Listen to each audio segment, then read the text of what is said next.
Hervé Combal et Sébastien Barbier-Pajot ont décidé de s'associer pour reprendre une entreprise. Ils savent que le parcours de la reprise sera long et probablement semé d'embûches. En 2017, c'est ensemble qu'ils vont racheter 8 boutiques de la franchise La Croissanterie. À deux, on est plus fort. C'est ce que veut croire Sébastien Barbier-Pajot. Pour sa deuxième expérience de reprise, il a souhaité s'associer avec Hervé, un ami de longue date. Alors pour ma part, l'association, c'est quelque chose que j'ai toujours envisagé tout au long de ma carrière. Et quand j'ai revendu ma deuxième société, c'est vraiment quelque chose que j'ai mis en avant. Parce que pour moi, à deux, on est plus fort et je voulais vraiment tester ce modèle. Même si c'est un modèle qui est un petit peu décrié par beaucoup, j'y croyais à fond. Et du coup, Hervé faisait partie des 2-3 personnes dans ma vie avec qui je pouvais m'associer. Dans une reprise, rien n'est jamais joué avant la signature finale. Sébastien et Hervé ont toujours gardé dans leur manche un plan B. Même si on avait pris la décision de s'associer à un moment et qu'on savait que dès qu'il y aurait un dossier formidable pour nous deux, on sauterait dessus et qu'on le ferait ensemble, on le ferait à deux. Faut pas oublier que dans une reprise, tant que c'est pas conclu, que c'est pas signé, et je dirais même que c'est pas complètement repris, on n'est pas au bout, donc il peut se passer plein de choses. Il faut être prêt à un rebond individuel, parce qu'on a des contraintes, on a des familles, on a des besoins, on a des projets, on est repreneur avant tout, et c'est la finalité. Mais donc on avait, en tout cas pour ma part, le plan A qui était avec Seb toujours, et en même temps le plan B et C qui coexistaient. La reprise d'une franchise diffère du processus classique. Alors la reprise d'une franchise, c'est un peu différent d'une reprise classique dans la mesure où il faut convaincre le cédant, bien sûr, et ça c'était ce à quoi le CERA nous avait préparé. Mais également, une fois qu'on a convaincu le cédant et qu'on a commencé à convaincre les banques, il faut également convaincre le franchiseur. Et ça a été un moment clé pour nous parce qu'effectivement le franchisé était d'accord pour nous vendre sa société sous telles conditions. On avait des feux verts plus ou moins des banques, mais il a fallu voir le franchiseur pour également convaincre. Donc c'est un jeu, je dirais, à plusieurs parties. Et ça, c'est vraiment l'originalité de la reprise d'une franchise. Convaincre les interlocuteurs que vous êtes les bons repreneurs, ça se prépare, comme l'explique Hervé Combal. Convaincre, pour moi, ça veut dire surtout être prêt.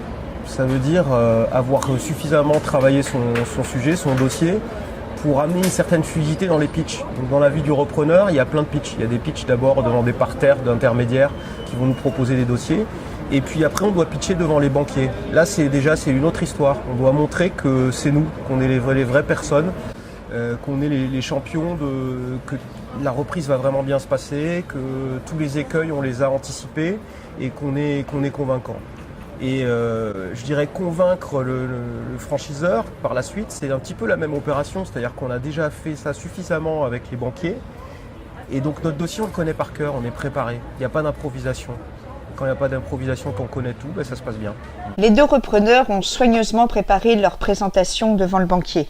Ils ont mis toutes leurs chances de leur côté pour convaincre. Convaincre un banquier ou convaincre un franchiseur, c'est un petit peu la même chose. Ça marche si on connaît par cœur notre dossier, si on est préparé.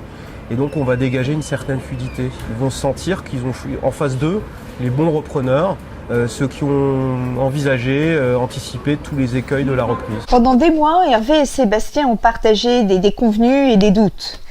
Mais c'est ensemble qu'ils ont savouré leur réussite.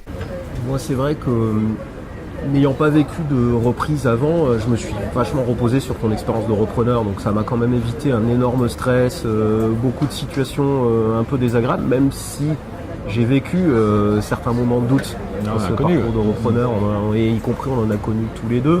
T'en as sans doute un en tête. Ouais, en décembre 2016, j'y reviendrai. C'est vrai que ça a été notre premier échec, entre guillemets.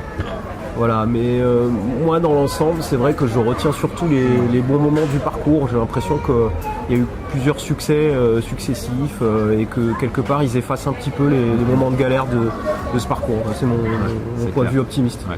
Et moi où j'ai vraiment eu un déclic quelque part, c'est dans l'échec qu'on a eu ensemble en décembre 2016, parce qu'effectivement on avait une très belle affaire. Où je me rappelle, c'était juste avant Noël, je t'ai appelé pour dire que c'était terminé, tu l'as mal pris, mais en même temps j'ai vu en toi vraiment une motivation qui m'a fait penser qu'on allait y arriver. J'étais décomposé, comme tu dis, et finalement avec beaucoup de recul maintenant, c'était un mal pour un bien, et un parcours de repreneur c'est ça, c'est une succession de situations, et à un moment ça se finit bien. Ouais. Et c'est vrai qu'en tant que repreneur, les succès on les a un peu seuls, et là pouvoir les partager c'est très très agréable, et ça permet effectivement d'aller plus loin.